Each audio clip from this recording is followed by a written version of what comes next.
There have been 3 deaths this year in North Dakota because of train collisions. The most recent one happened early Friday morning in downtown Fargo. In urban communities, there are active warning systems with lights and gates, but in rural areas, there are only railroad warning signs at many of the intersections, making it harder to stop for an oncoming train.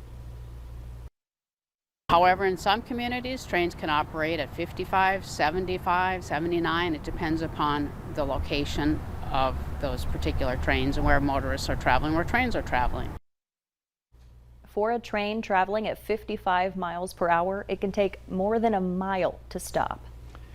Health experts advise you to get ahead of the cough and sneeze season with an annual flu vaccine. Sanford Health is offering the seasonal flu vaccine at all clinic locations. It's recommended everyone 6 months or older, along with those who are immunocompromised, should get the flu vaccine. The COVID-19 booster is also available with the flu vaccine. Well, flu is contagious. It's a viral infection that changes every year. Flu vaccines help to prevent influenza.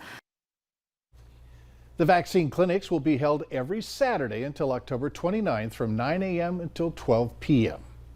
A scare for parents as a 12-year-old Moorhead girl was hit by a car on her way home from school. Details next on Valley News Live at 6.